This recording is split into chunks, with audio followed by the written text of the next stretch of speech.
Ya, karena sudah 19.35 dan sudah lumayan banyak yang masuk, mungkin kita akan memasuki acaranya. Assalamualaikum warahmatullahi wabarakatuh.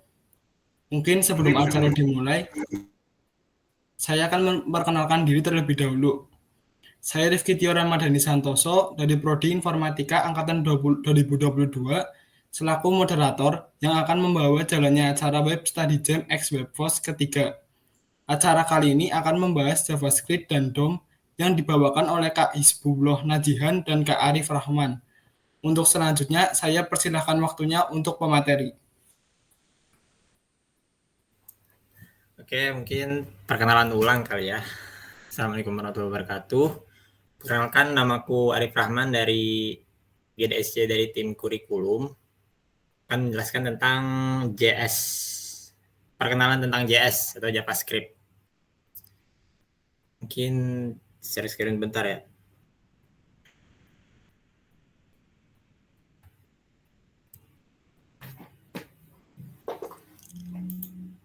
Udah kelihatan kan? Sudah, Mas.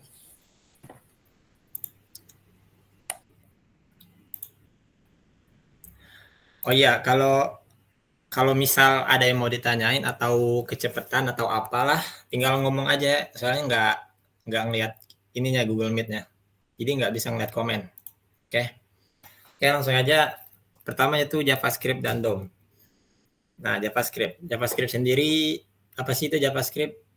Nah, ini di malam ini kita akan belajar tentang pertama yaitu sejarah dan pengenalan tentang JavaScript.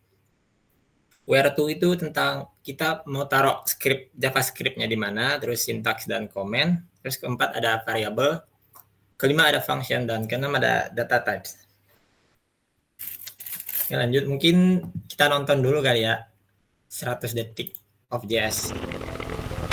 JavaScript, a high-level single-threaded garbage-collected, interpreted, or just-in-time compiled prototype-based multi-paradigm dynamic language with a non-blocking event loop, made famous for building websites. It was created in 1995 in just 1 week by Brendan Eich, with the goal of adding an easy-to-learn scripting language to the Netscape browser. It was originally named Mocha, but the genius marketing people of the time wanted it to sound like that sexy new Java language. Today, it's a fully featured language that continues to evolve through the ECMAScript standard. It's most well-known for building front-end web applications because it's the only language other than WebAssembly that is natively supported in browsers. However, anything that can be built with JavaScript will be built with JavaScript, like server-side applications with Node.js, mobile applications with React Native or Ionic, and desktop apps with Electron. It's an interpreted scripting language, but tools like the V8 engine and Chromium use a just-in-time compiler to convert it to machine code at runtime. It's also excellent at handling I/O-intensive jobs, despite the fact that it's a single-threaded language made possible by a non-blocking event loop that can queue up work in the background without blocking the main thread. To get started, create a file ending in .js. Your code will start executing from the global context. Use the console to log a value with the built-in debugger. Now think about where you want to run this file. Is it a front-end browser or a back-end Node.js server? In the browser, you can reference it with a script tag, then the browser will execute it when you open that HTML file. On a website, JavaScript is often used to grab an element from the DOM. Document query selector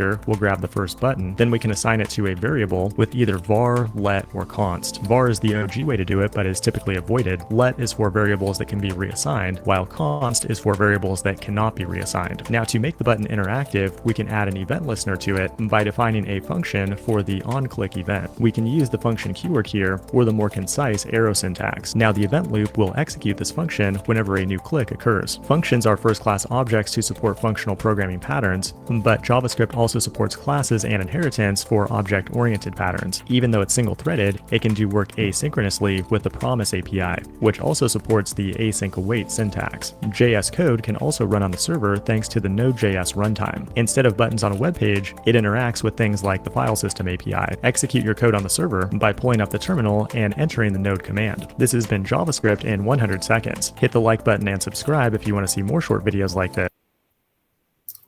Okay.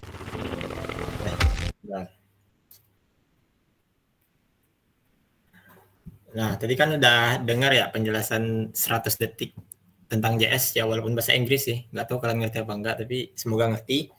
Yaitu JavaScript ditemukan oleh Brendan Eich pada tahun 1995. pertama kali dikembangkan untuk Netscape 2 dan menjadi standar ECMA 262 pada tahun 1997. Setelah Netscape menyerahkan JavaScript ke ECMA, perusahaan raksasa Mozilla terus mengembangkan JavaScript untuk browser Firefox. Sampai saat ini JavaScript masih terkenal lah, masih famous. Kita lanjut where to. Nah, jadi kita bisa gunain kode JavaScript mana aja sih? Pertama di HTML, JavaScript kode dimasukkan di antara tag script dan /script. Terus kamu bisa menempatkan sejumlah script dalam dokumen HTML. Script dapat ditempatkan di bagian body atau di bagian head pada halaman HTML atau di keduanya. Script akan berperilaku seolah-olah terletak tepat di tempat teks script berada. Jadi misal kalian taruh teks scriptnya di head, jadi si kode script yang kalian kode itu bakal jalannya di head. Jadi nggak ngaruh ke bagian body. Tapi kalau kalian naruh teks scriptnya di body di HTML, nah itu bakal ngaruh ke lingkungan yang ada di ini tag HTML body. Terus kamu juga bisa meletakkan script JS di external maupun internal files. Nah, nanti ini akan dibahas lebih lanjut. Terus selanjutnya ada syntax dan comment. Apa aja sih ciri-ciri dari si JS ini? Pertama yaitu kebanyakan seperti C dan Java. Jadi sintaks JS ini mirip-mirip kayak C dan Java. Terus semuanya bersifat case sensitif. Jadi kalau ada salah sedikit pun kayak salah ada satu koma ketinggalan atau satu titik ketinggalan atau malah ada satu huruf yang enggak gede, nah itu bakal error. Terus variabel diketik secara longgar. Nah, terus yang selanjutnya semikolon atau titik koma di akhir baris bersifat opsional. Jadi misal kalau kayak bahasa pemrograman misal C++ atau dan yang lainnya, itu kan semikolon itu wajib di belakang, di paling belakang baris tersebut. Nah, kalau di JavaScript tuh itu bersifat opsional gitu. Ada kalau nggak ada itu tetap sama aja gitu. Nggak bakal ngaruh banget lah, nggak bakal error. Terus penggunaan comment sama seperti Java, C, dan Perl. Menggunakan 2 kali slash. Selanjutnya ada variabel. Nah, variabel di JavaScript bisa dideklarasikan dengan 4 cara. Yang pertama itu dengan cara otomatis. Jadi, bentar.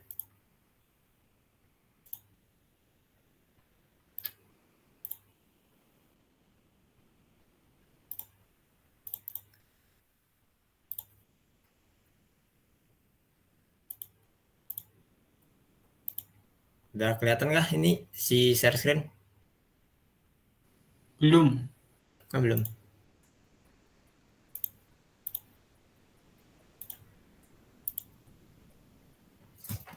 Udah kelihatan? Udah. Oh, ini pertamanya kalau kalian pengen nyari dokumen-dokumen singkat kayak rangkuman gitu, cari aja di Wet3School ya. Wet3School lumayan ngebantu sih. Oke, lanjut kita tadi di variabel. Nah, ini di variabel. Nah, jadi di JavaScript tuh bisa otomatis tanpa ada embel-embel di awalan. Jadi misal langsung X sama dengan 5, Y sama dengan 6 itu bisa. Terus yang kedua ada menggunakan var, dapat diperbarui nilai. Nah, ini ciri-ciri dari var itu dapat diperbarui nilainya. Terus dapat dideklarasi ulang. Terus juga memiliki scope global. Scope tuh kayak jangkauannya lah. Jadi misal kita taruh variabel var ini bukan di suatu function, tapi di luar itu bisa kita pakai di dalam function. Jadi bisa dipakai di dalam maupun di luar inilah function singkatnya. Jadi contoh misal kayak gini. Nah, ini cara penulisannya var X sama dengan 5, var Y sama dengan 6. Terus tulis lagi var Z sama dengan X plus Y. Lanjut menggunakan LED. Nah, ciri-ciri dari LED sendiri itu dapat diperbarui nilainya, tidak dapat dideklarasi ulang. Nah, perbedaan dari var sama LED ini yaitu di ini. Kalau si var kan bisa dideklarasi ulang, bisa diperbarui, itu skopnya global. Nah, kalau LED ini nilainya bisa diperbarui, tapi tidak bisa dideklarasi ulang gitu. Pakai deklarasi ulang tuh kita manggil lagi si LED-nya, itu nggak bisa. Terus si LED juga memiliki scope block atau antara tanda kurung kerawal aja. Jadi kayak LED itu cuman mencakup di dalam functionnya aja gitu, nggak bisa global kayak var. Contoh. Nah ini penulisan LED sama sih penulisannya, tapi kalau si LED itu nggak bisa dideklarasi ulang. Jadi kalau kalian mau ngubah nilai si X itu langsung gini aja nih.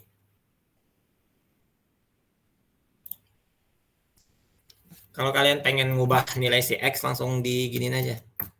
X sama dengan 4.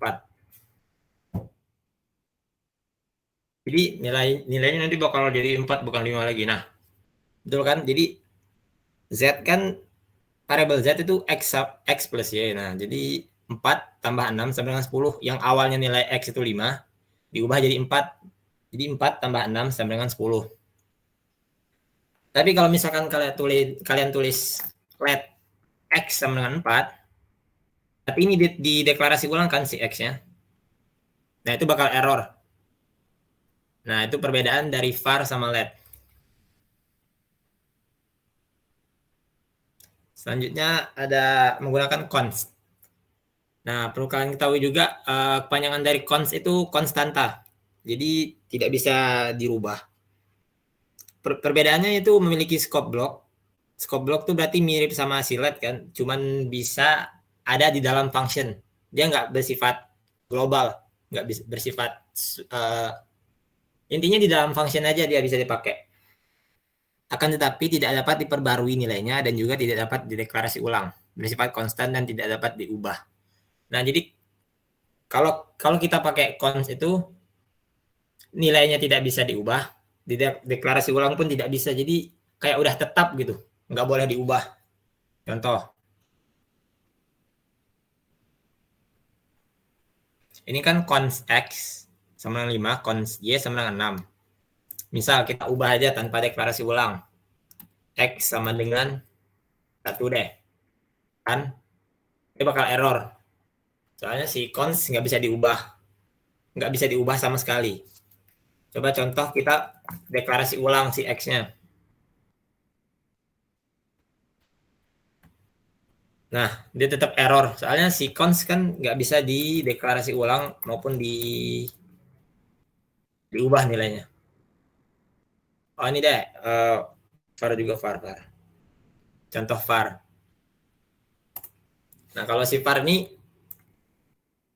kita ubah nilainya, misalnya jadi 3, dia bakal berubah. Sifat var kan bisa diubah nilainya, bisa dideklarasi ulang. Nah ini kan bisa diubah nilainya. Coba kita deklarasi ulang. Var X sama dengan 3. Nah dia tetap ngerunning, nggak bakal error. Soalnya sifat var kan bisa dideklarasi ulang, bisa diubah nilainya. Oke lanjut. Function. Nah, function di JavaScript didefinisikan dengan kata kunci function, diikuti dengan nama, diikuti dengan tanda kurung. Oke, terus tanda kurung yang ini, tanda kurung dapat menyertakan nama parameter yang dipisahkan dengan koma. Tanda kurung parameter 1, parameter 2. Terus kode yang dieksekusi berdasarkan function ditempatkan di dalam tanda kurung kurawal. Langsung contoh aja ini function.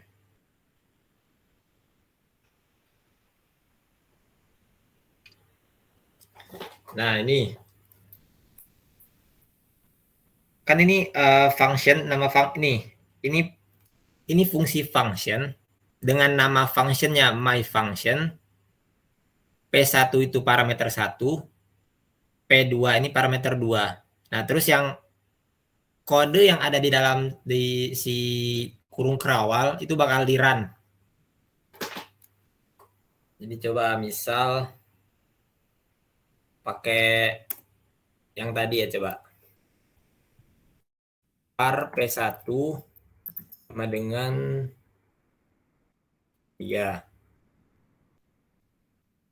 var V2 dengan 2 pengitaran.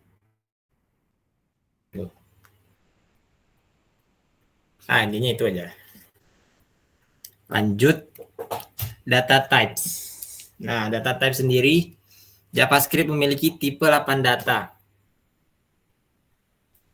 Yaitu yang pertama, tipe data string. Nah, jadi tipe data string adalah tipe data yang digunakan untuk menyimpan barisan karakter sebuah string. Umumnya dianggap sebagai tipe data dan sering diimplementasi sebagai struktur data array. Yang menyimpan urutan elemen, biasanya karakter, menggunakan beberapa pengkodean karakter. Jadi, tipe data string itu biasanya bersifat inilah, apa sih, kayak kata gitu. Yang disusun dari huruf-huruf kan. Terus yang kedua, tipe data number atau numerik. Tipe data integer adalah tipe data numerik yang menampung bilangan bulat. Contohnya bilangan 1, 2, 3, dan seterusnya. Jadi bilangan 1, 2, 3, 4, 5, dan seterusnya, atau bilangan bulat, itu dia masuk ke tipe data number. Terus ketiga, jenis data begin. Atau tipe yang lebih besar dari si number atau integer. Dimaksudkan untuk digunakan ketika nilai bilangan bulat mungkin melebihi rentang yang didukung oleh jenis data integer. Jadi kalau semisal tipe data integernya kemungkinan nggak bakal bisa nampung nilainya, nah kita pakai tipe data begin. Begin cocok antara small money dan integer dalam bagan prioritas jenis data. Fungsi mengembalikan begin hanya jika ekspresi parameter adalah jenis data begin. Terus yang keempat itu boolean. Tipe data boolean merupakan tipe yang memiliki dua nilai, yaitu benar atau true atau salah false. Nilai yang digunakan pada tipe ini sangat penting dalam mengambil keputusan suatu kejadian tertentu. Jadi kalau kalian pengen gunain dua parameter benar atau salah aja, nah itu bisa pakai tipe data boolean. Terus yang kelima ada undefined. Undefined merupakan tipe data yang spesial, hanya memiliki nilai undefined. Jenis tipenya bisa terbentuk pada suatu variabel yang tidak memiliki nilainya. Variabel sudah dideklarasi, namun tidak ada nilainya di dalam atau tidak diinisialisasi. Contohnya kayak gini nih.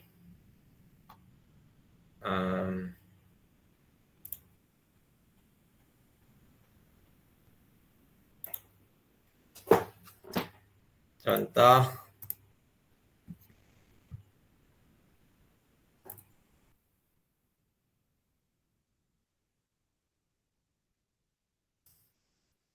var GDSC.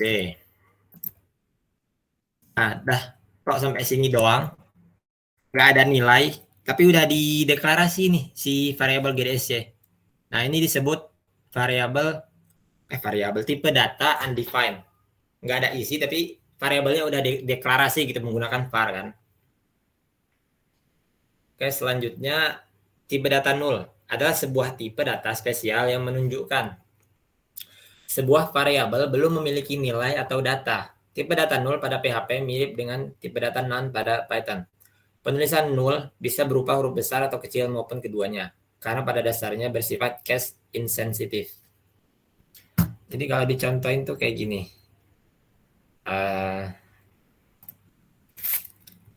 Var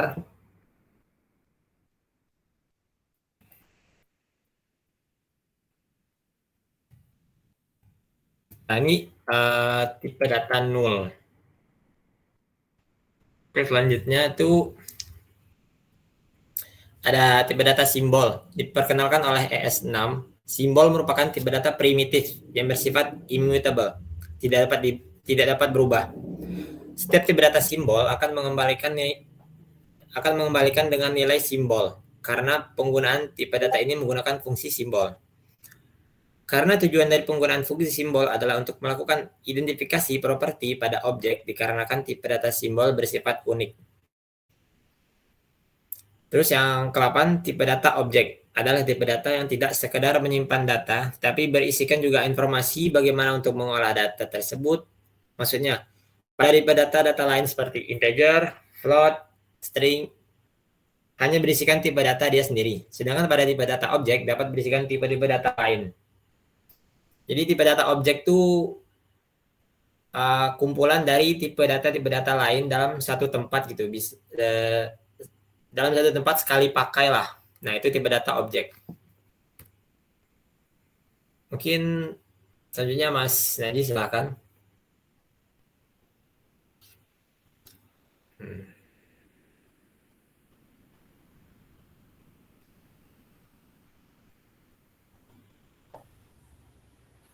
Mungkin jika ada yang mau bertanya lebih dahulu.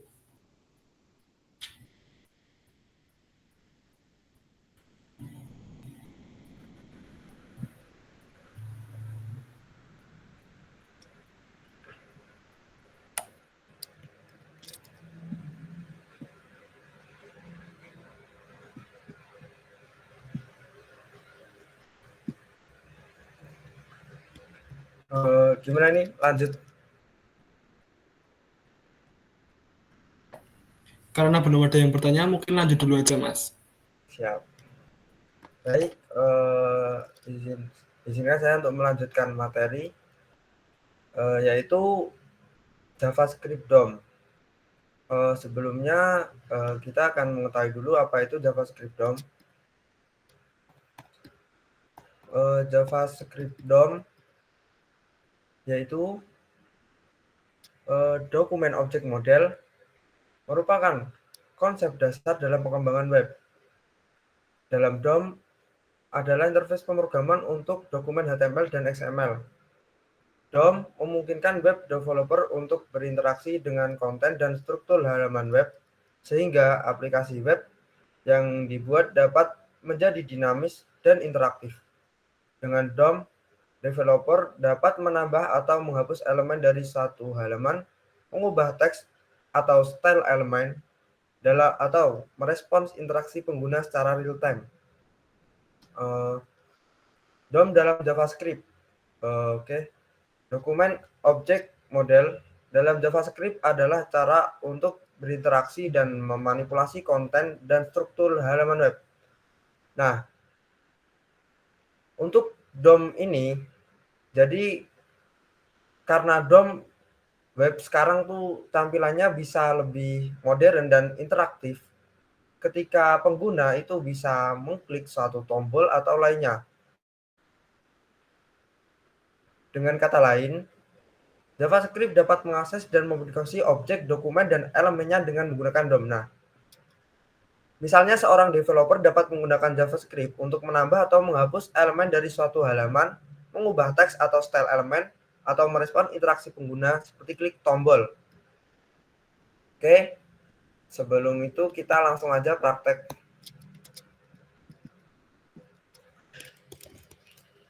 Sebelum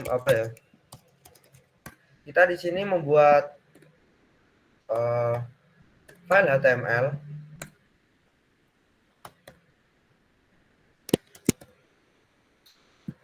Dan misal di sini terdapat struktur dalam DOM ini ada dokumen, root elemen. Nah, dalam dokumen ini semua menyakup apapun itu di dalam elemen HTML.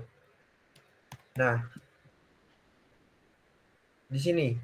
Nah, di sini tuh dokumen, terus di dalamnya itu ada HTML. Di dalam HTML ada head, body, dan lain-lain itu sudah menyakup dalam akar dalam dokumen ini. Sehingga kita ketika menggunakan JavaScript dan DOM, kita sekali mengakses dokumen langsung bisa mengakses seluruh elemen dalam HTML yang telah kita pasang script JavaScript. Oke, kita langsung saja misal di sini membuat elemen. Misal kita dengan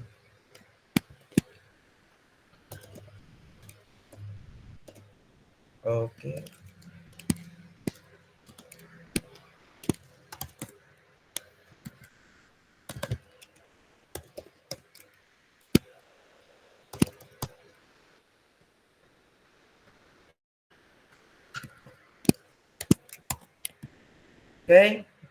Sebelum kita membuat script, maka di sini kita bisa menggunakan selektor untuk memilih satu elemen.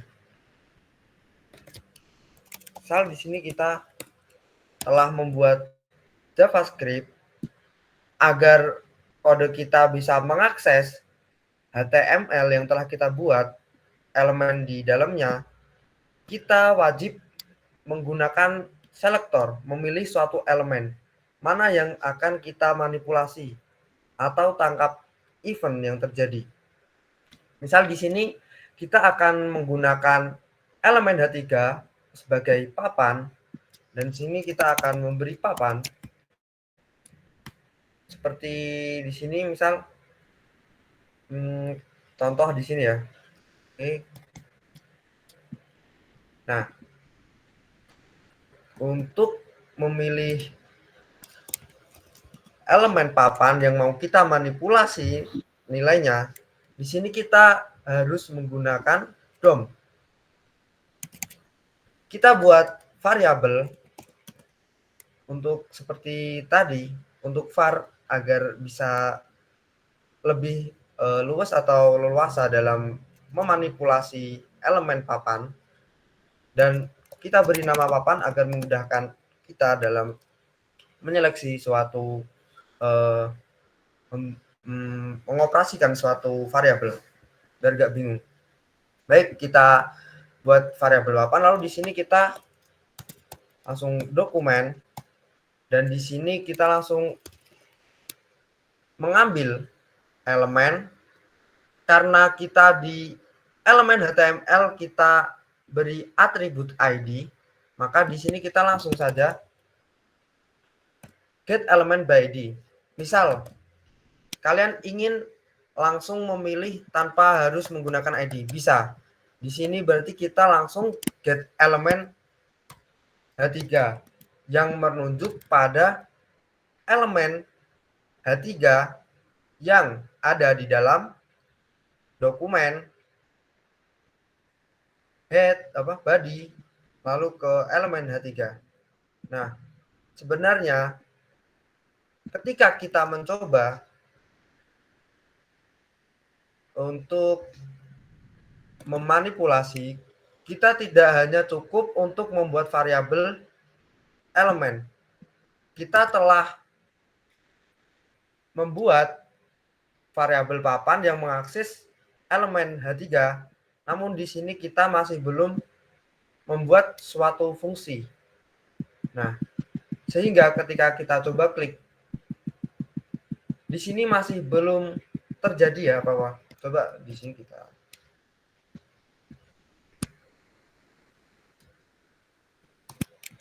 papan misal.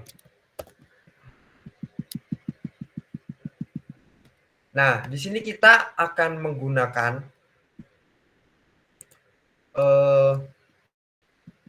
onClick, yaitu atribut pada elemen button HTML untuk menjalankan script pada JavaScript DOM yang telah kita buat.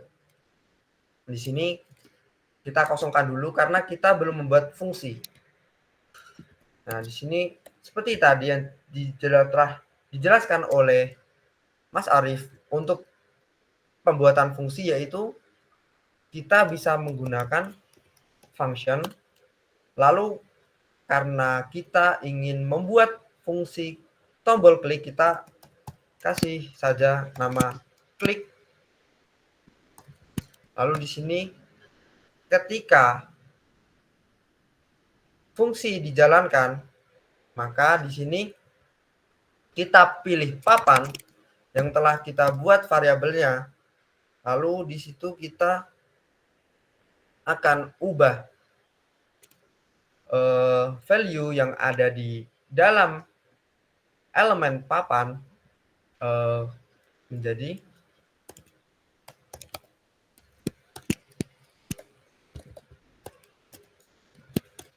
misal value-nya yaitu papan telah diklik. Oke. Seperti itu. Namun ketika fungsi yang telah kita buat itu tidak langsung berjalan karena dari elemen HTML itu masih belum sinkron untuk belum menangkap event button yang kita klik. Nah, misal di sini kita klik masih belum ngaruh karena di sini misal kayak kita tuh belum nyambungin listriknya gitu lah, kabelnya. Nah, di sini kita buat langsung saja klik seperti ini. Oh, maaf. Di sini kita kasih body.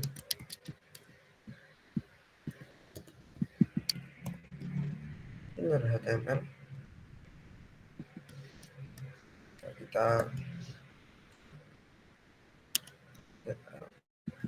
coba kita menggunakan ID papan.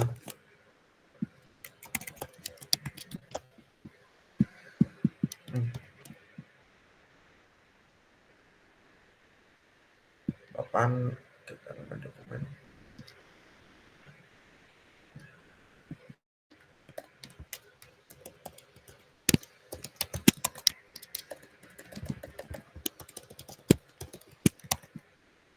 Oke, maaf.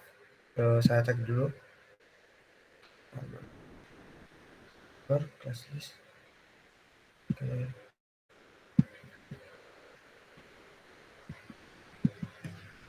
Harusnya bisa, tapi ini Oke. Kita telah membuat, coba kita reload di sini. Ketika kita klik pada elemen papan atau H3 ini, maka di sini JavaScript yang telah kita buat itu akan merespon dan memanipulasi elemen pada HTML, yaitu yang H3 ini, yang memiliki ID papan. Oke, seperti ini. Oke. Kita itu misal kita di sini akan membuat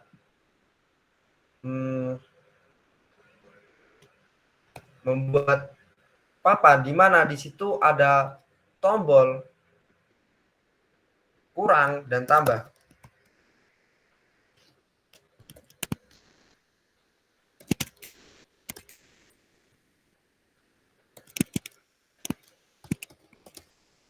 Kurang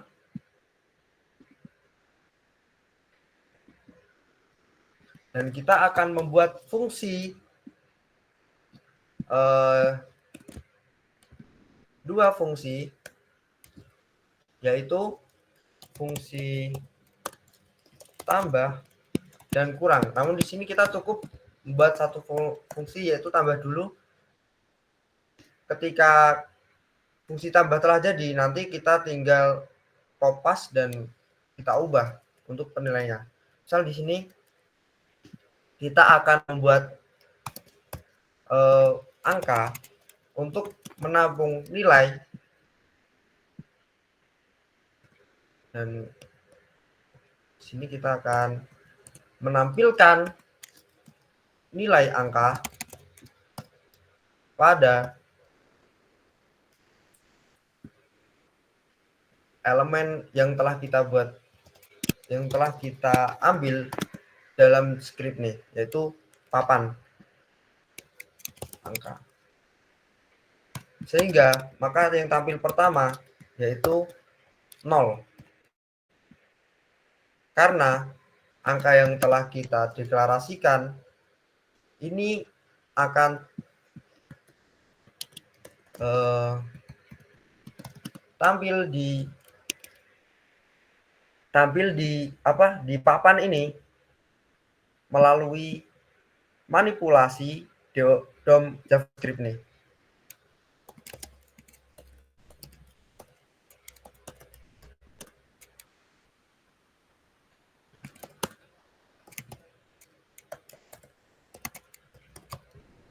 Nah, di sini aksi dari ini yaitu mengambil dan menampilkan value dari variabel angka.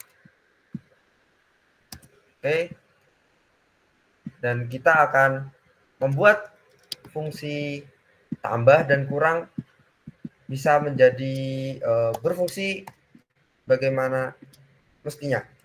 Oke, kita hapus dulu untuk fungsi klik di sini. Misal di sini tambah, terus kita akan ini tambah sama dengan angka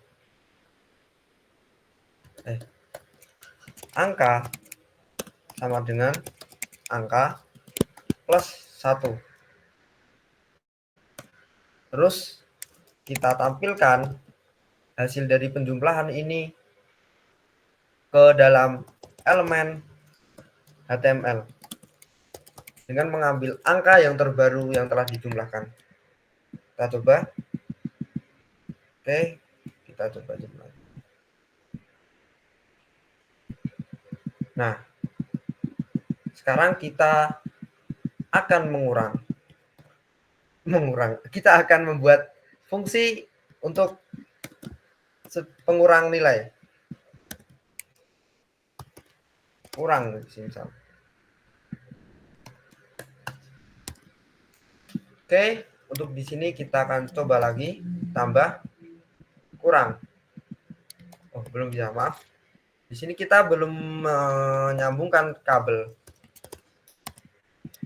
elemen tombol kurang. Oke, di sini kita coba cek tambah kurang. Nah, oke. Di sini telah berhasil. Namun kita lihat di sini bahwa ketika kita klik tombol kurang, itu kita tidak mau sampai min. Maka di sini kita akan buat persyaratan yaitu if jika angka kurang dari lebih dari 0. Nah, terus kita tarik nih. Oke, seperti ini. Kita coba lagi. Kurang maka udah bisa. Nah, oke.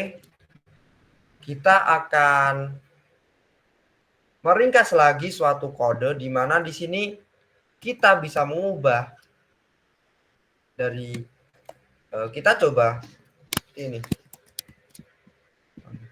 Nah, jika angka sama dengan angka, kita bisa mengubah langsung mengoperasikan memberi kode operasi sebelum sama dengan seperti ini. Sehingga kita tidak perlu mengulangi penulisan variabel untuk menunjukkan variabel yang dinamis. Oke, seperti ini. Nah, karena kita satu klik tambahnya 1, kita bisa persingkat lagi dengan code seperti ini.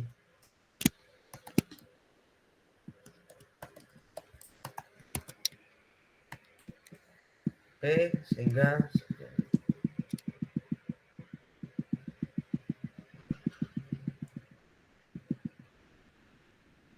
baik, sampai di sini mungkin ada yang ditanyakan dari teman-teman.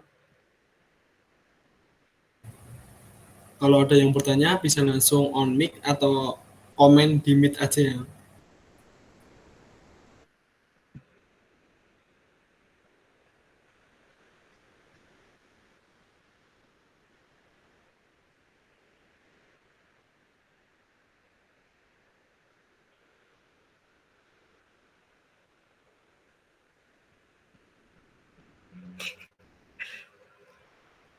Gimana? Lanjut.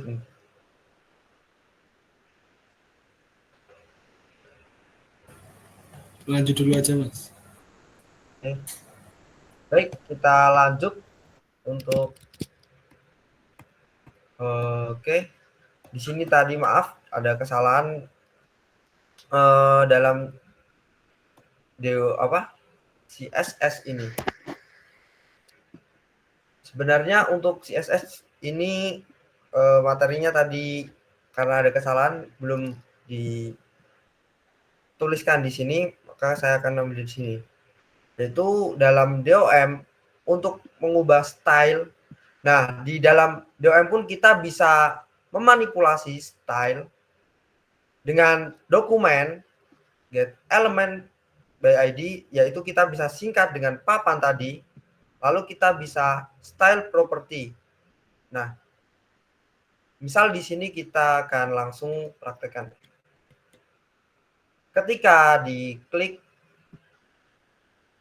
maka dari elemen style di sini kita bisa color misal ganti warna apa red. Nah, misal ketika diklik selain bertambah, di sini kita juga bisa mengubah style atau CSS warna pada elemen yang telah kita buat tadi. Oke. Nah, di sini akan berubah menjadi warna merah. Nah, misal kita kita terapkan pada pengurangan juga, di mana ketika kita kurang, di sini kita akan ubah menjadi blue.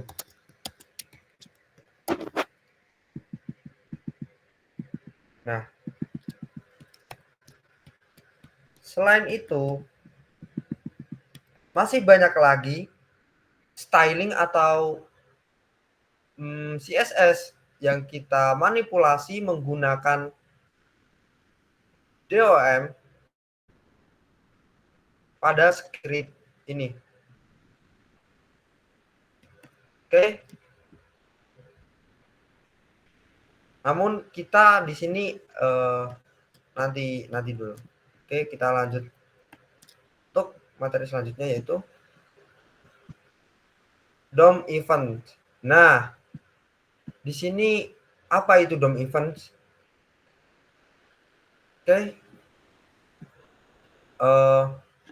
Pada DOM event adalah peristiwa atau kejadian yang terjadi pada elemen HTML saat berinteraksi dengan halaman web.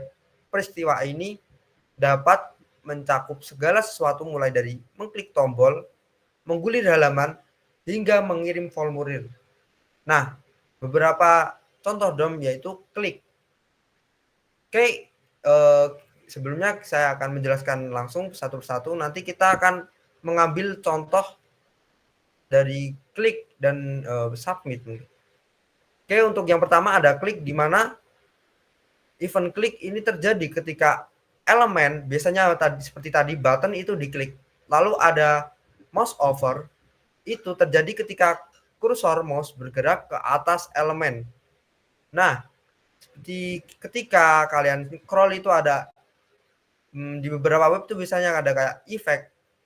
Di situ biasanya mengambil dari value atau events ketika mouse di scroll. Lalu yang kita lanjut ketiga yaitu keydown.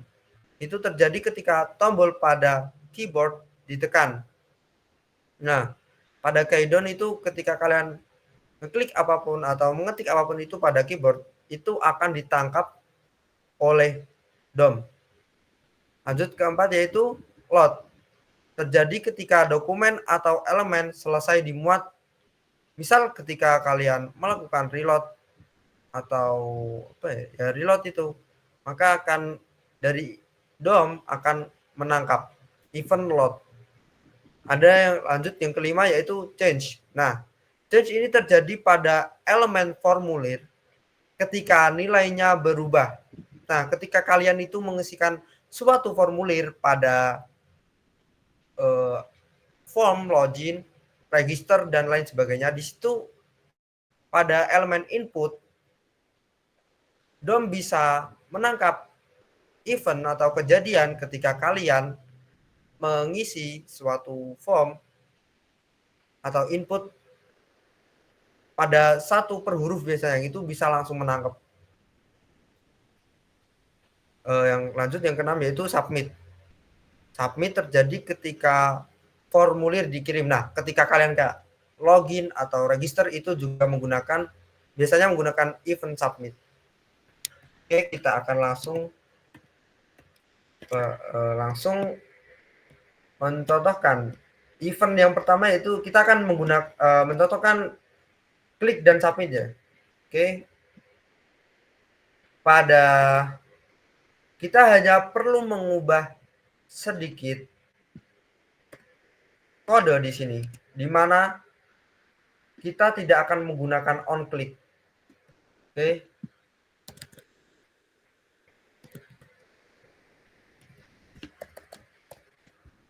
Kita akan menggunakan ID. Di sini ada ID tambah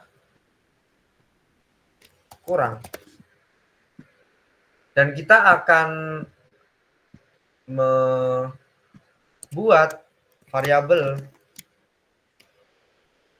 tambah button.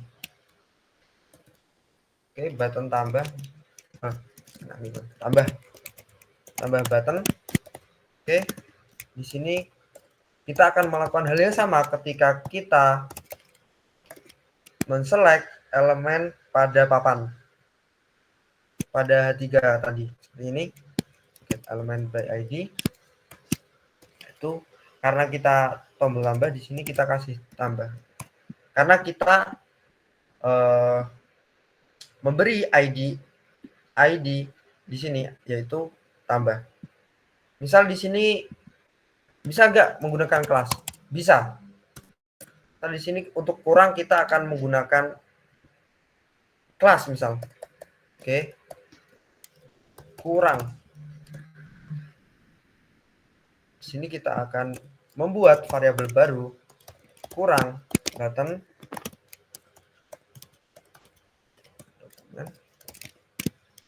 element by class name yaitu kurang. Oke. Nah, untuk menangkap event klik, kita bisa membuat di sini langsung mengambil elemen yang telah kita buat tadi, misal tambah button. Di sini kita add event listener. Nah, untuk penggunaannya seperti ini. Oke. Di sini ada gimana ya? Di sini ada event dan fungsi. Oke, seperti ini.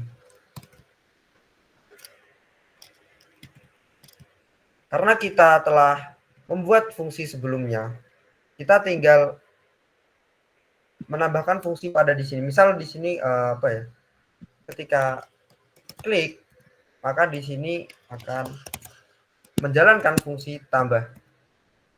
Kita coba cek. Oke.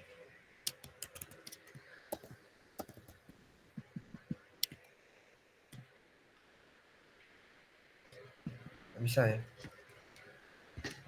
Oh, maaf.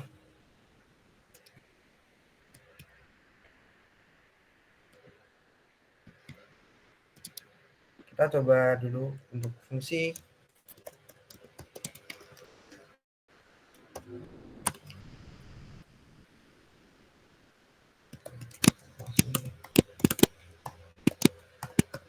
Kita cek dulu apakah bisa bekerja.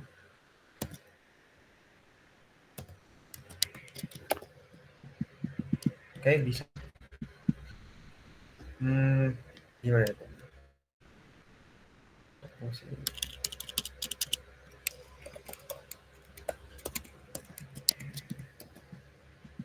Oke, maaf. Untuk penulisan seperti ini. Cukup nama fungsi yang telah kita buat. Oke. Namun di sini kurang, masih belum bisa. Nah, untuk itu kita cukup melakukan yang hal sama, di mana kita tinggal di sini kurang. Seperti itu. Kita coba. Tidak bisa. Masih belum. Baik, class name. Oke, entah kenapa saya agak kesulitan ketika melakukan selection selain menggunakan ID.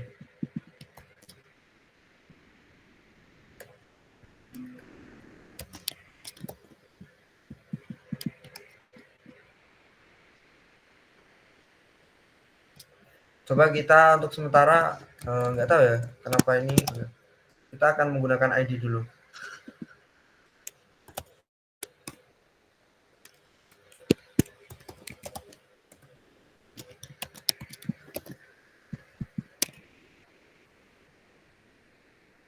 Even karena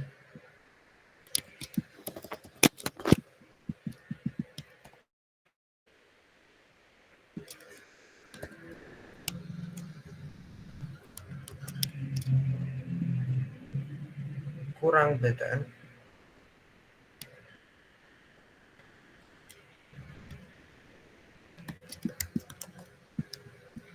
Kenapa?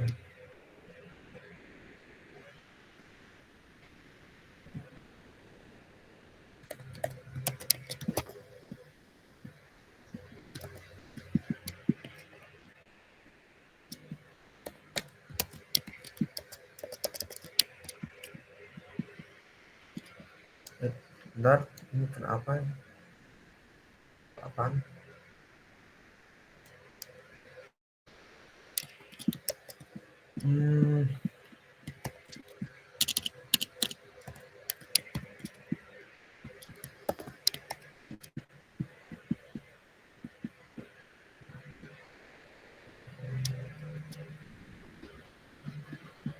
Klik.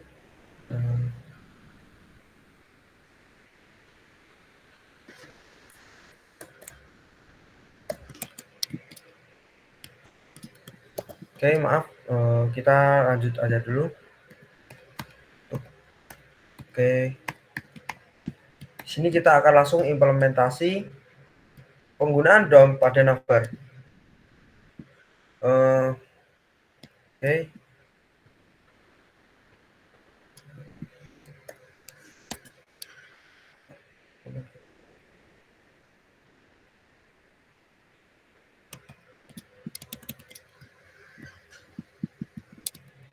Kita akan langsung membuat navbar sederhana.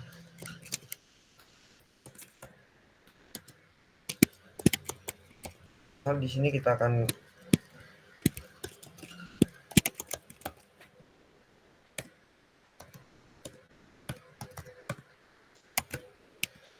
kita akan membuat elemen navbar yang dengan linknya di sini home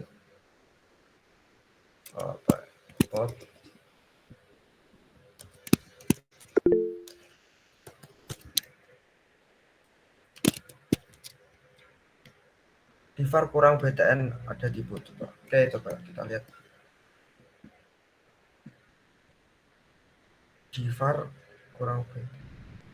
Oh ya, oke, maaf, terima kasih. Kita coba cek lagi ya. Bentar. Kita coba cek dulu.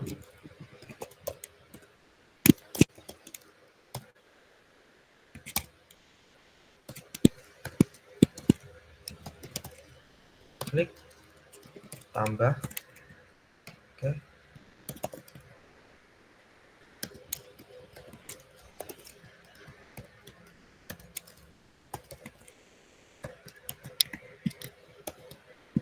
Oh iya. Oke, terima kasih untuk siapa ya? Mas Khuswatul Hasan ya? Iya, ngaruh-ngaruh. Untuk tipe ya. Itu juga termasuk penjelasan termasuk penjelasan tadi ya, bahwa pada JavaScript ini sangat sensitif untuk penulisan juga. Oke, kita lanjut ke sini dulu. Maaf, saya akan langsung menggunakan Tailwind.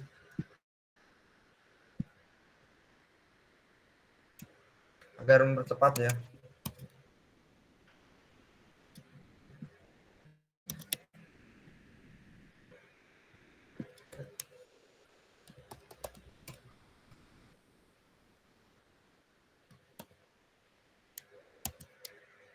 Oke.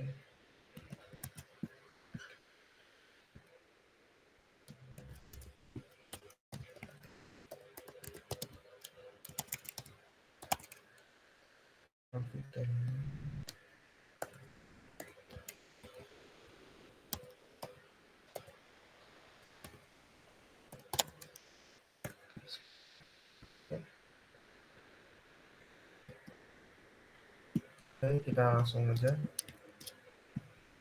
Nah, di sini kita akan membuat navbar sederhana.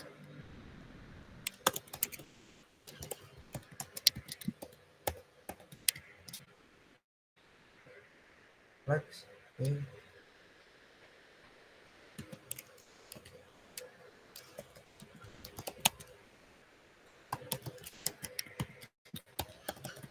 Oh, pengaruh ya.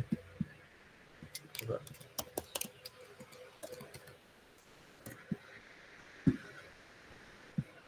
Oke, kita akan script.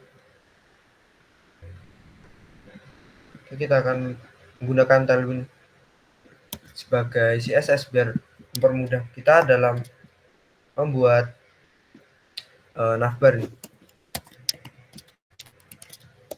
Oke.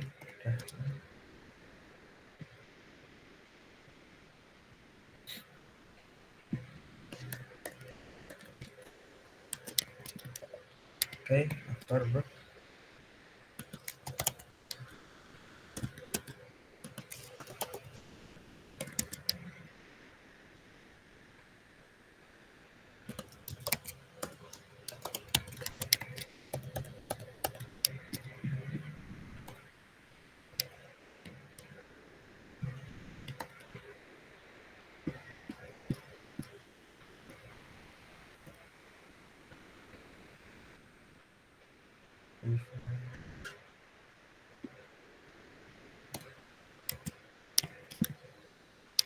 Nah, kita kasih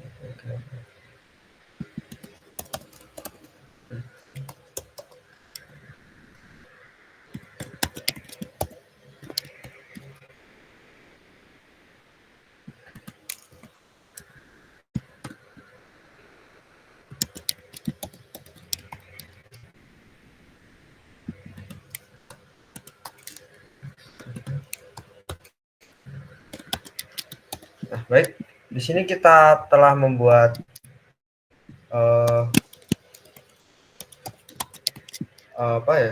Kita membuat navbar sederhana, dan di sini kita akan menggunakan implementasi DOM pada navbar. Oke, kita sedikit. DOM dapat digunakan untuk membuat navigasi navbar yang interaktif dan responsif pada halaman web. Navbar biasanya berisi tautan atau menu dengan pengguna berpindah ke berbagai bagian atau halaman situs. Oke, di sini kita lihat di sini udah ada beberapa menu yang berada di navbar. Lalu di sini kita akan membuat responsifnya dulu, di mana di sini ketika ini maka akan menjadi menu.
Oke, di sini kita masih belum muncul untuk membuat menu. Accident.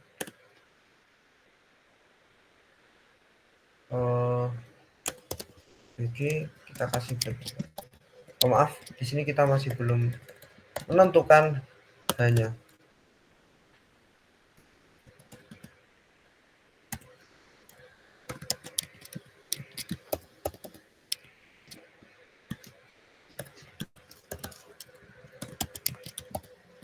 Oke, di sini kita telah membuat menu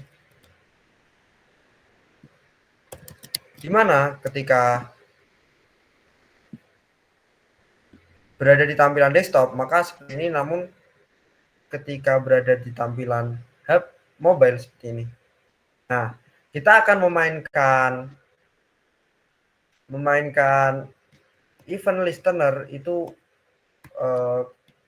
atau DOM event ketika berada di tampilan mobile seperti web-web lainnya.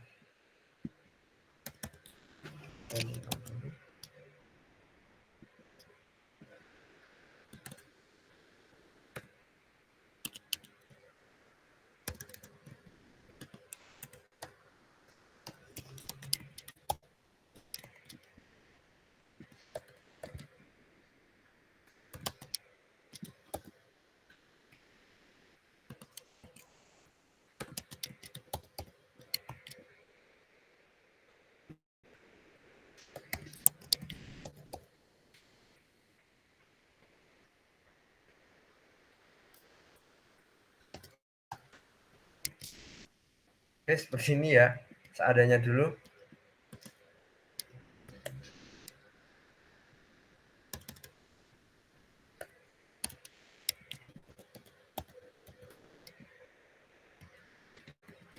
Oke, misal menunya seperti ini.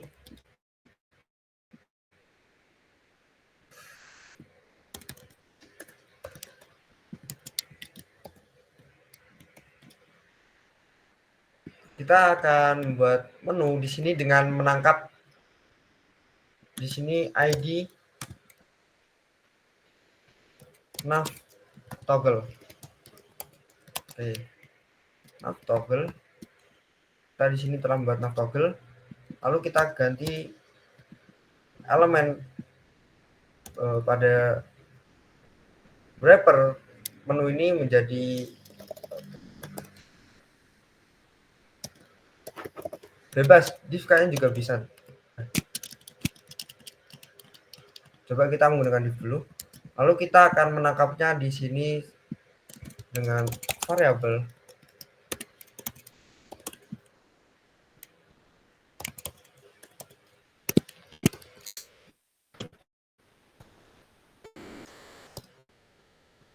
get elemen PID.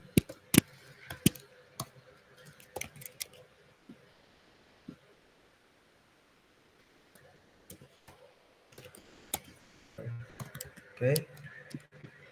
Nah, kita akan melakukan apa ya?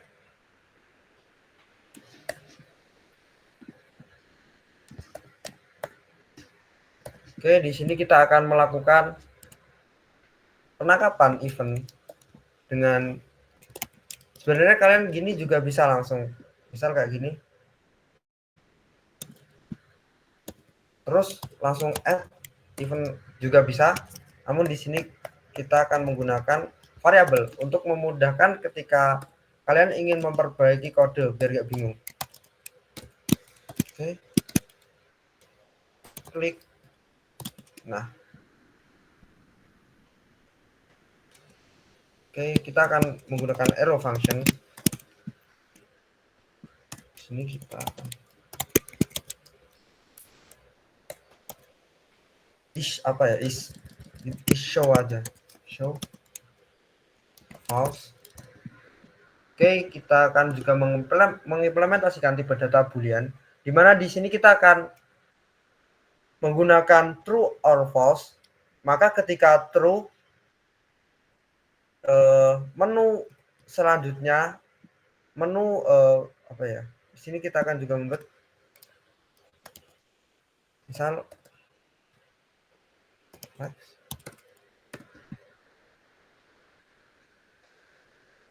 Seperti ini.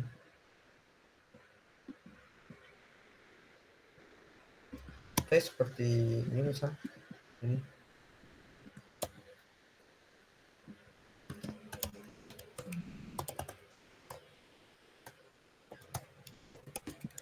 File.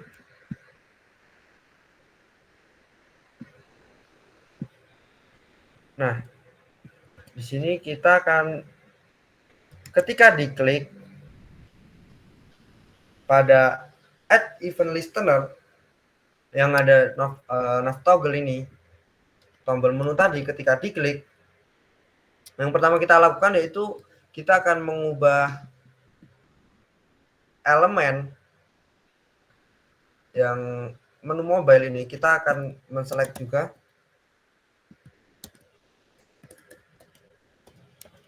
menu mobile.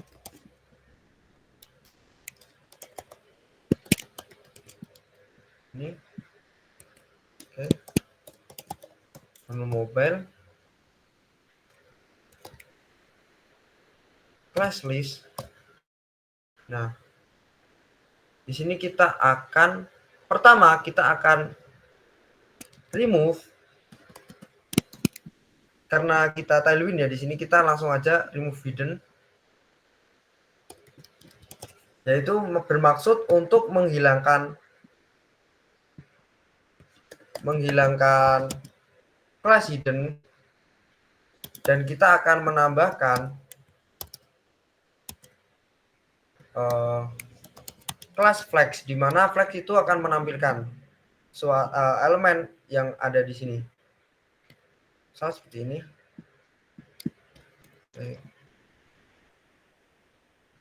Klik, nggak bisa ya. Kita akan menggunakan itu. Coba button.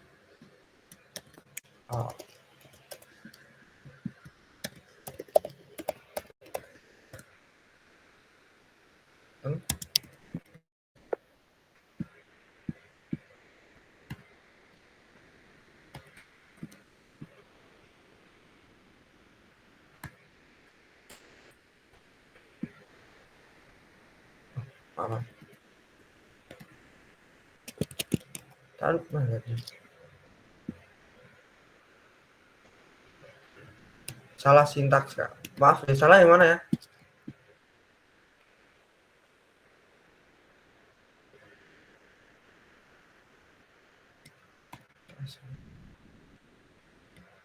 Oh. Oke.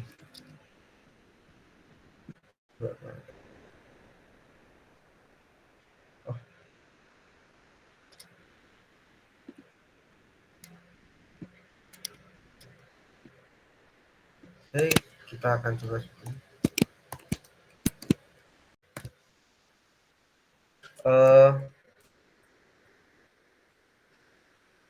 Mana tadi? Oke.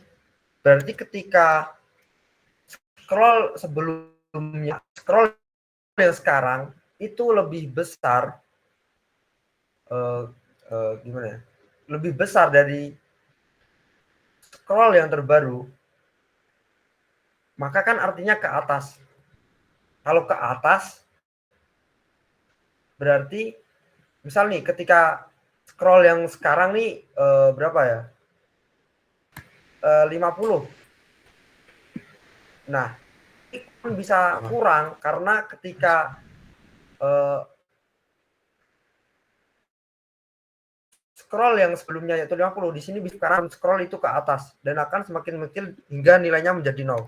Nah, sini kita akan menyembunyikan dengan kita akan menangkap apa ya, elemen nav dengan langsung var navbar dokumen get elemen. Oke, langsung get elemen aja. Di sini kita akan mengambil elemen nav. Di sini navbar class list add kita remove dulu, remove flex, dan kita akan ganti dengan hidden.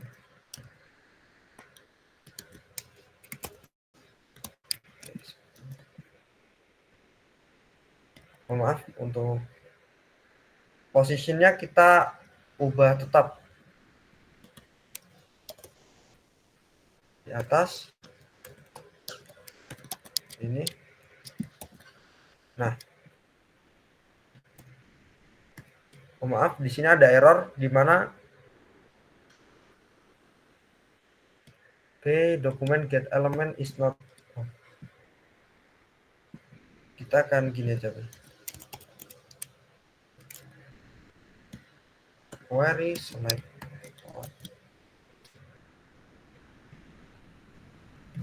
Masih belum bisa. Oke, kita akan menggunakan ID selection. Kita akan menggunakan apa ya? ID. Di mana di sini kita akan kasih ID dengan navbar. Di sini kita akan get element by ID.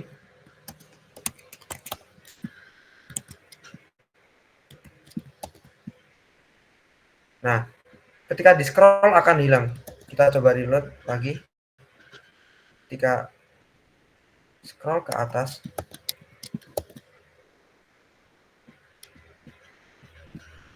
ada lagi.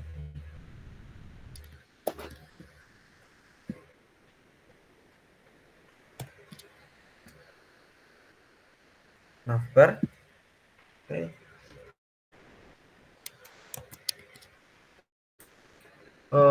Hidden. Ya benar, flex. Oke, navbar element by ID.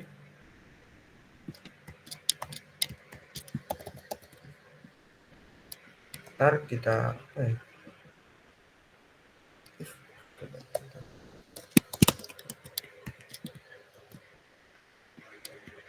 tapi bentar.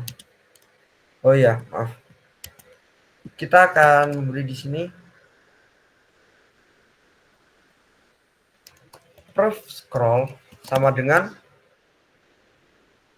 current scroll, di mana di sini kita ketika berhenti seperti ini, nah itu akan menentukan nilai, memasukkan nilai default sebelumnya, yaitu ketika misal ketika current scroll berhenti ketika berhenti di sensitif. Nah, ketika berhenti di 447, sekarang proof scroll ini nilainya yaitu 447. Dan ketika kita ke atas di sini maka langsung hilang. Dan kita tinggal menambah logic di sini ketika proof scroll lebih kecil dari current scroll, maka di sini kita tinggal melakukan sebaliknya, yaitu kita akan memunculkan navbar. Nah, di sini kita hidden flex ini. Oke. Nah, seperti ini. Nah, oke. Tinggal kita melakukan apa ya? Sedikit memberi transition agar lebih enak dilihat.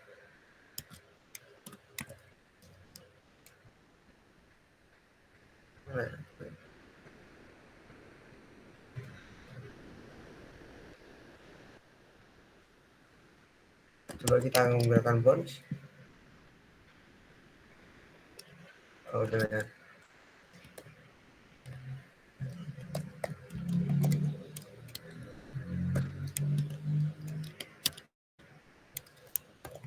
Durasi. Terus ini kita coba. Nah. Nggak ngaruh, oke. Ini seperti ini. Untuk implementasi navbar, navigation bar pada HTML.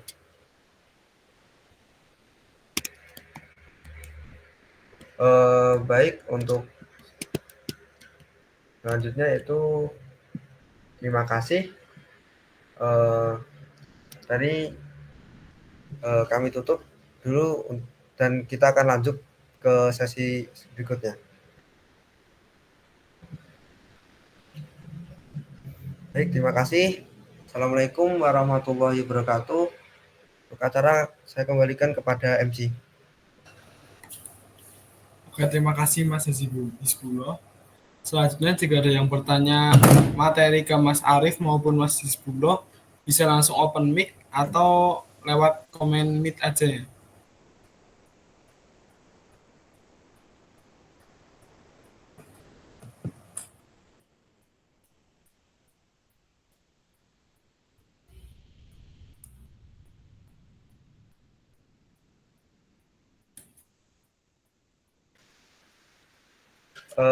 Ayo.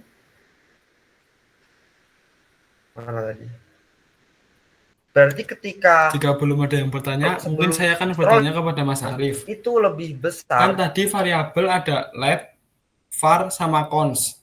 Dan bisa tidak usah didefinisikan. Nah, itu kalau tidak usah didefinisikan itu, apa ada kerugiannya Mas Arif?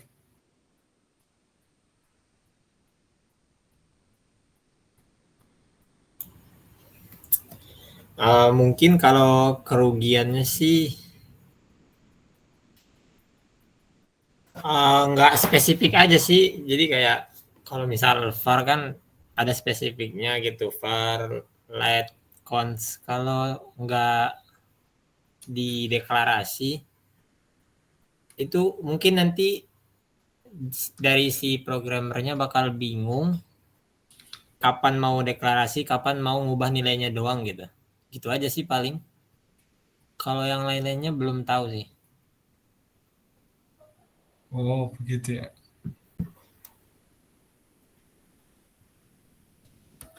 Ayo, mungkin yang lain.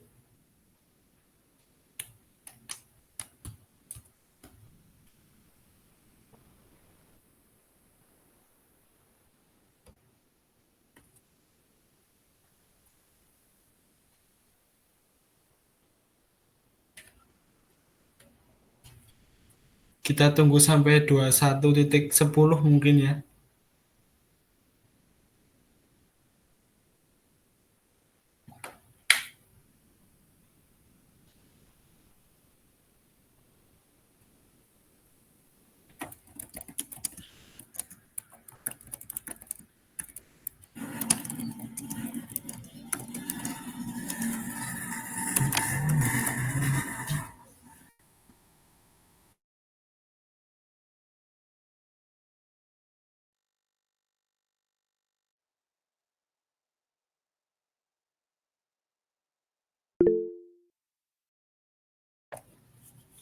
Ada yang bertanya, Mas Ahsan Nafis.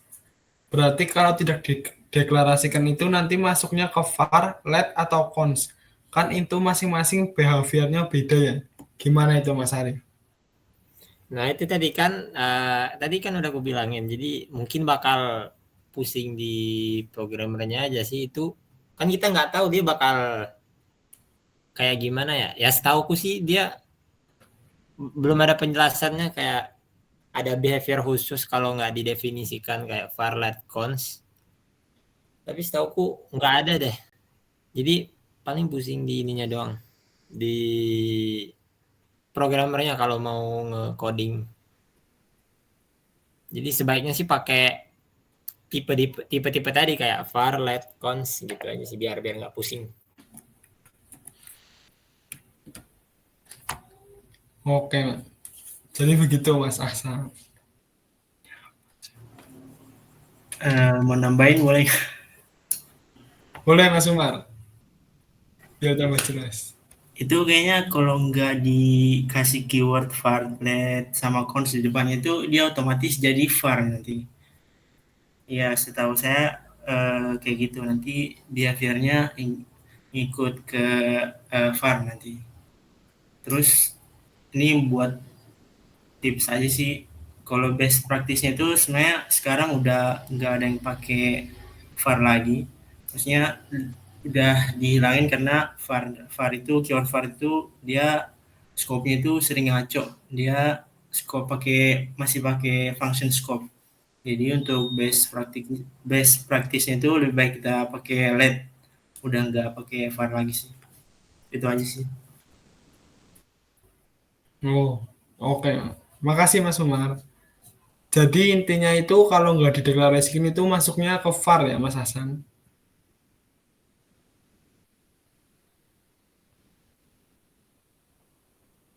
Mungkin kalau ada yang tanya yang lain, ada lagi yang tanya untuk dari Mas Alfian. Apakah DOM untuk sekarang ini masih krusial untuk dipelajari, sedangkan framework pendukung JS sekarang cenderung tidak pakai DOM, bahkan error kalau dipakai. Gimana itu Mas Hizbullah? Baik, izin menjawab ya untuk Mas Alfian. Untuk DOM sebenarnya menurutku kita masih worth it untuk pelajari, bahkan untuk jQuery, karena ketika kita mengerjakan suatu project yang kita nggak ngerti ya kapan kita akan terima, di situ biasanya di Indonesia di instansi tertentu itu masih belum menggunakan front end seperti React, Next, dan lain sebagainya. Di situ masih mengandalkan jQuery, ada framework dari DOM yaitu jQuery, memudahkan, di mana di situ bisa memisahkan, bisa fetch API, dan lain sebagainya sebagai pengganti ketika ada kendala melakukan interaksi antara front end dan back end. Setauku itu sih Mas masih worth it, karena selain itu DOM atau frameworknya jQuery itu fleksibel dalam penggunaannya. Meskipun sekarang ini ya udah banyak framework lainnya front end, tapi kita tidak bisa menghindari bahwa website instansi tertentu itu masih menggunakan HTML dan lain sebagainya yang masih biasa seperti itu. Oke, makasih Mas. Oke, karena sudah jelas, kita lanjut ke Mas Teuku. Jadi pertanyaannya, untuk web development kan kita bisa menggunakan perpaduan antara HTML, CSS, dan JavaScript. Tetapi kita juga bisa menggunakan PHP saja. Apa kelebihan dan kekurangan ketika kita menggunakan HTML, CSS, JavaScript dibanding PHP? Mungkin Mas Arif atau Mas Hizbullah bisa bantu jawab. Baik, izin menjawab pertanyaan dari Mas Teuku Muhammad Rafli rahimullah. Oke. Untuk web development kan kita bisa menggunakan perpaduan antara HTML, CSS, dan JavaScript, tapi kita juga menggunakan PHP saja. Maaf ya, sebelumnya ketika kita melakukan development dalam PHP, di situ kita tetap menggunakan HTML, CSS, dan JavaScript. Di mana seperti saya jelaskan tadi, biasanya pada framework Laravel, di situ juga salah satunya ya, contoh framework Laravel PHP dari PHP.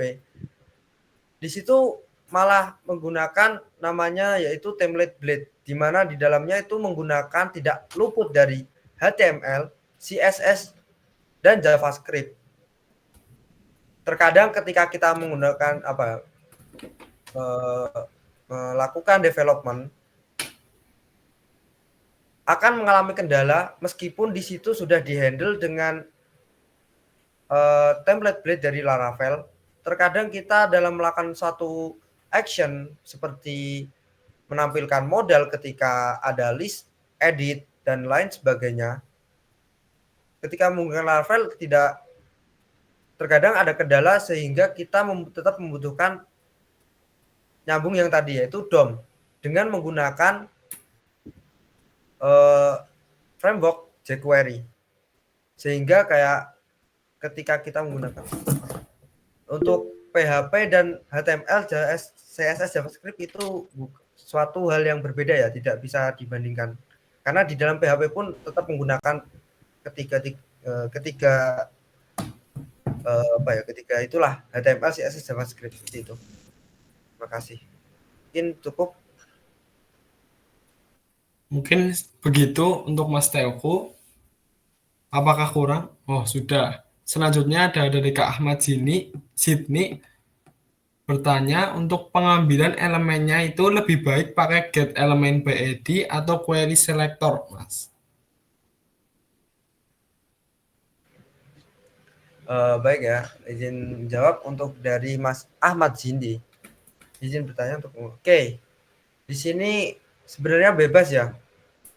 Kita menggunakan get element by ID atau query selector.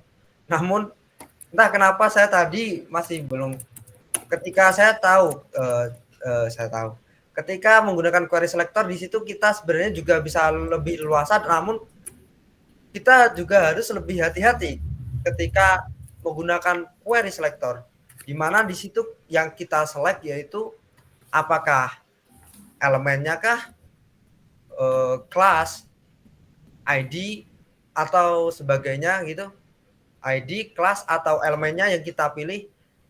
Soalnya ketika sudah banyak kompleks, misal ketika pengembangan itu di situ akan mengalami sedikit kebingungan, sehingga untuk penggunaan get element by ID atau query selector kembali ke pengguna masing-masing. Ketika dari awal sudah menggunakan query selector, misal yang dipilih udah kelas atau langsung beberapa elemen, atau gimana ya, atau udah terbiasa intinya menggunakan udah dari awal itu udah menggunakan query selector, sebaiknya terus menggunakan konsisten ke kode baris selanjutnya ke bawahnya itu menggunakan query selector. Atau sebaliknya, yaitu ketika menggunakan get element by ID, yang dimana di situ otomatis untuk memilih setiap elemen harus menggunakan ID. Ya, untuk ke bawahnya harus konsisten agar lebih memudahkan kalian ketika mengalami error. Seperti itu. Mungkin tambahan, jadi kalau menurutku mending pakai, kalau skalanya udah lumayan besar dan kodenya udah agak kompleks, mending pakai get element by ID. Soalnya kalau pakai get element by ID itu kita bisa spesifik gitu. Bisa spesifik ke kode ini, mau ngolah kode ini gitu. Jadi kalau projectnya gede kan bakal bingung kita mau ngolah yang mana. Kalau pakai get element by ID jadi langsung terkhusus gitu di kode ini, mau diedit kode ini gitu loh. Gitu aja sih. Mungkin begitu Mas Ahmad sini. Oke, sama-sama. Apakah ada lagi yang ditanyakan? Oh, dari Mas Nafis lagi. Ketika proyek kita sudah semakin besar, atau proyek yang akan kita buat itu merupakan proyek besar, lebih baik itu menggunakan CSS murni atau CSS framework seperti Tailwind dan lain-lain. Apa kelebihan dan kekurangannya? Gimana itu, Mas?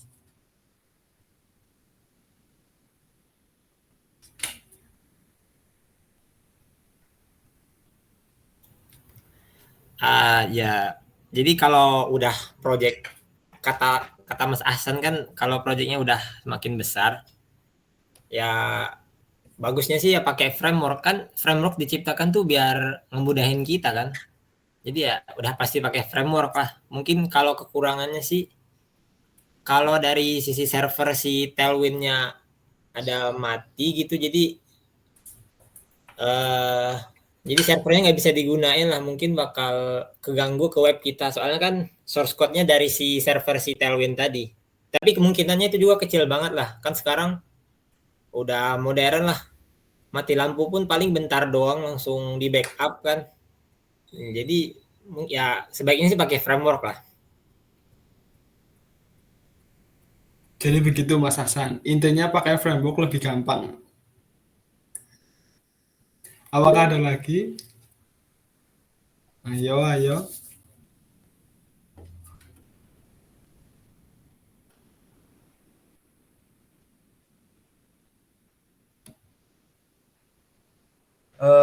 Baik, sambil nunggu pertanyaan selanjutnya saya izin menambahkan ya dari Mas Arif ya. Untuk lebih spesifiknya kedua framework yang populer yaitu Bootstrap dan Tailwind. Di sini ketika developer mengembangkan fokus pada front end itu biasanya lebih nyaman menggunakan Tailwind, di mana di situ Tailwind karena lebih fleksibel dalam pembuatan komponen dan lain sebagainya.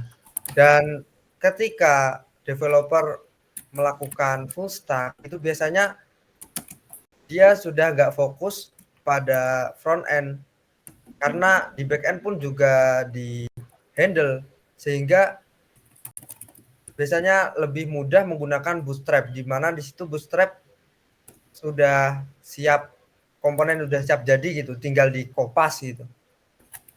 Seperti itu.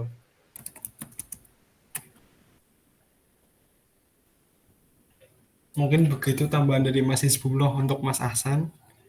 Sangat jelas.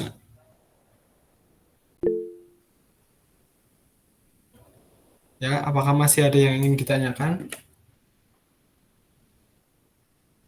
Kita tunggu sampai 2122 aja ya. Ayo.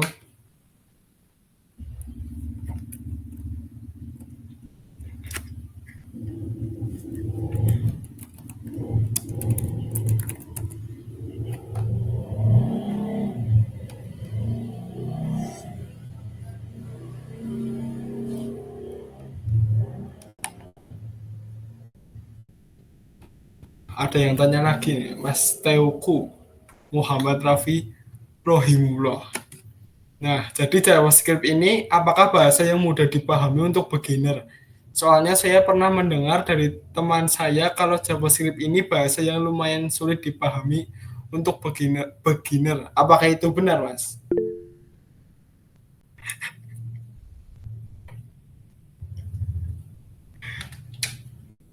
Mau jawab mulai nggak?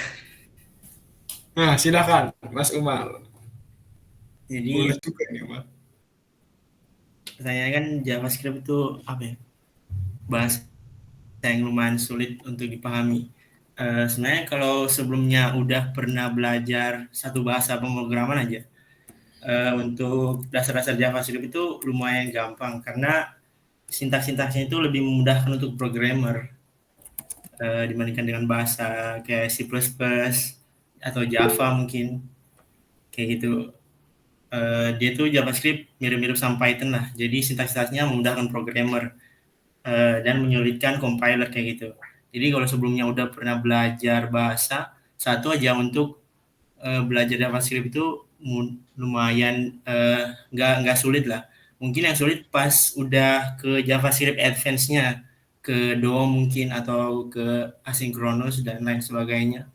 Kalau buat dasar-dasarnya paling kayak looping gitu atau pengkondisian itu lumayan gampang lah. Mungkin itu sih. Begitu Mas Teuku Muhammad Rafi. Intinya ini aja, belajar aja. Semuanya susah Intinya kok kalau nggak belajar. Betul sekali Mas Arif. Iya, ya yang bagus itu sebenarnya kalian belajar satu bahasa pemrograman aja, entah itu Java atau C++ gitu. Itu kedepannya kalau mau belajar bahasa lain itu gampang ya sebenarnya, karena apa ya, logikanya itu udah sama, tinggal sintaksnya aja yang beda. Kalau belajar Python for looping-nya kayak gini, JavaScript for looping-nya kayak gini, JavaScript kalau buat variabel kayak gini dan lain sebagainya. Terus sama juga kalau belajar framework, kita bisa belajar satu framework aja. Kalau pindah framework yang lain itu bisa lebih cepat lah dimengerti karena kita udah tahu basic-basicnya kayak gitu. Ya, apakah masih ada tambahan?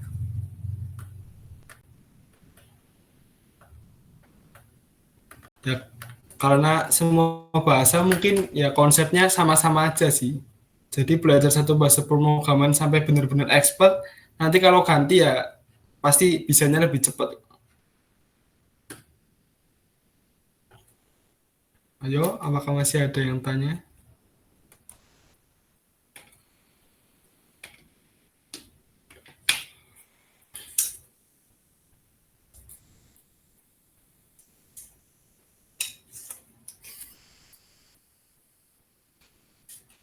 Kita tunggu sampai 2127 aja nih.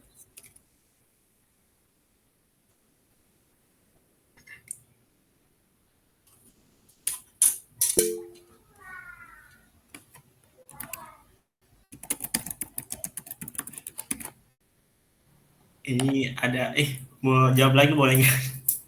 Nah, boleh. Aman, Mar.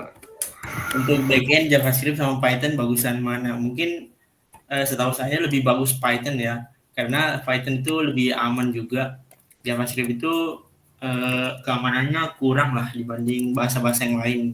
Karena itulah mengapa salah satu penyebabnya munculnya TypeScript. TypeScript itu kalau kalian tahu dia itu bahasa JavaScript tapi sintaks-sintaksnya mirip sama bahasa seperti Java, C++ dan C mungkin. Jadi TypeScript itu istilahnya JavaScript yang lebih aman lah.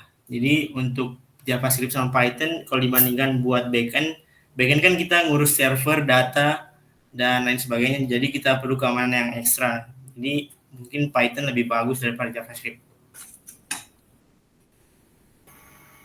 Terima kasih, Mas.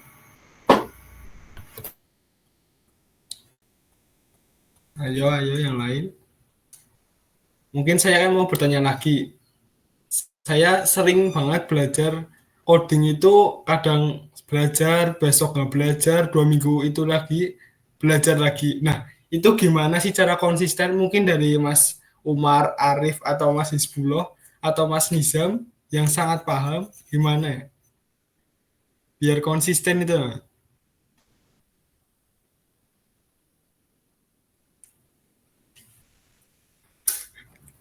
Ya, izin jawab nih. Ya mungkin Ya. kalau dari saya sendiri itu bagusnya sambil belajar sambil buat project. Kayak yang sederhana aja lah. Jadi biar nambah semangat juga kayak wah belajar ini hasilnya ini nih. Jadi lebih semangatnya lebih dapet lah. Kayak motivasinya lebih tinggi. Jadi kalau sambil belajar sambil latihan. Karena kalaupun kita biarpun kayak jago gitu tapi kalau nggak sering latihan lama-lama akan tumpul juga sih sebenarnya. Jadi sambil belajar sambil buat project lah, belajar terus langsung dipraktekin itu lebih bagus.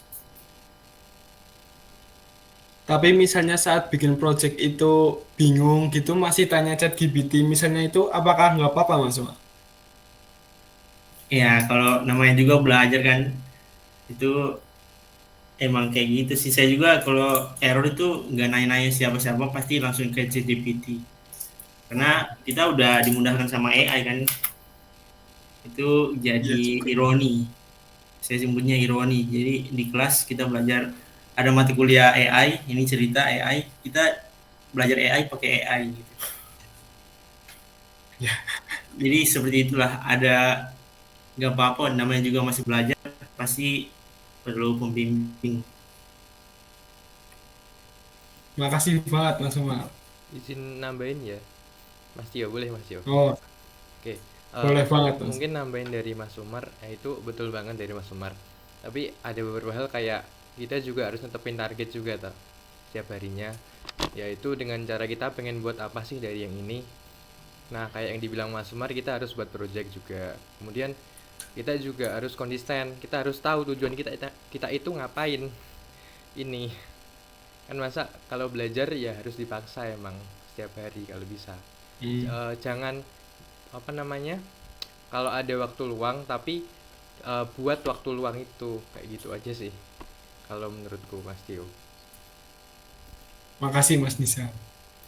Nah, kalau dari aku sih lumayan mirip Mas Nizam, tapi kalau aku motifnya kita ngelihat orang yang lebih jago, terus tanya kok dia bisa lebih jago kita nggak bisa, gitu aja sih. Ngebandingin, tapi ya mungkin di beberapa orang itu mungkin bakal gimana gitu, tapi di aku gitu. Jadi kita ngebandingin sama yang lebih jago, misal Mas Umar. Jadi ngapa dia bisa, aku nggak bisa gitu. Walah, walah, walah. Tepat sekali Mas Arif.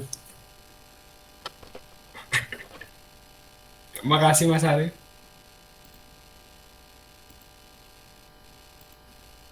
Ayo, apakah masih ada yang ingin bertanya? Izin menambahkan ya yang tadi ya. Oh ya, Ya mungkin untuk kita mulai dari hal sederhana. Ubah apa ya? Ubah dunia kita dulu. Misal yang IG-nya kontennya apa ya, kita langsung follow tuh kayak Laravel, JavaScript kayak gitu.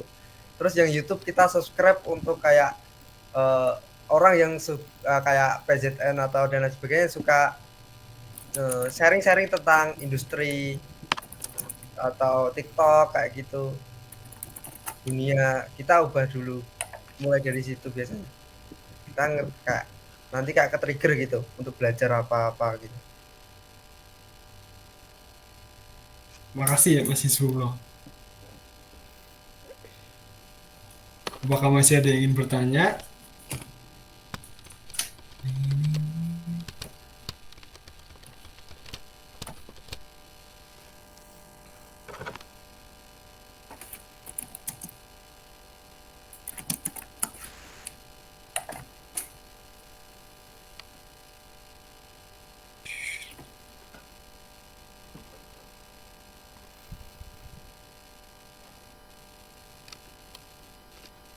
Jika sudah tidak ada yang bertanya, maka akan dilanjutkan ke sesi foto bersama ya, untuk dokumentasi. Yuk, ayo on cam yuk teman-teman. Oke, buat dokumentasi lah buat terakhir sebelum ditutup. Nanti misalkan ada pertanyaan lagi bisa stay di sini mungkin. Kalau Mas Rizbo sama Mas Umar, Mas Alvin masih di sini bisa tanya-tanya santai. Sepuh-sepuh semua ini. Ya on cam yuk. Ayo Mas Umar on cam Mas. Mas Umar Waduh, udah kondisi mungkin lagi tidak MVP. memungkinkan nih. MVP Mas Umar. harus on cam kan?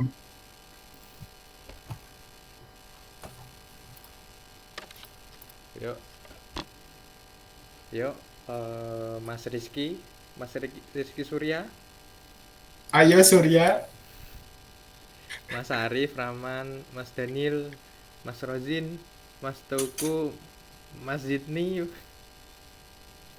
Yuk, ayo on cam dong. Kita tunggu sebentar ya.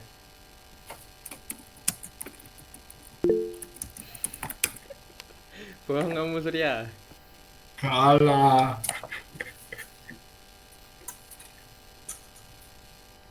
Oke. Ayo on cam yuk teman-teman. Oke. Mungkin langsung kita dokumentasi aja yuk. Oke, pertama yuk on cam yuk. Oke, bebas dulu ya. Yuk. Senyum dong. 1, 2, 3. Sudah 3. Nah, yang ayo gede aja yuk. Asik. Yuk Mas Razin. Yuk. 1, 2, 3. 1, 2, 3. 3. Oke, yang terakhir kayak biasanya ambil satu barang di dekat kalian terus buat foto ya. Aduh, ada yang apa itu? Cangkirnya siapa itu? Ngeblur ya cangkirmu ya. Itu buku apa? Buku resep. Minum coklat. Coklat yuk. Oke. Sebentar itu minta screenshot ya. 1, 2, 3. 1, 2, 3. Oke, udah. Terima kasih teman-teman. Oke, silakan saya kembalikan ke Mas Tio. Ya, terima kasih yang sudah join semuanya. Kurang lebihnya mohon maaf. Billahi walid taufiq wal hidayah. Wassalamualaikum warahmatullahi wabarakatuh. Thanks semuanya. Waalaikumsalam warahmatullahi wabarakatuh. Waalaikumsalam warahmatullahi wabarakatuh.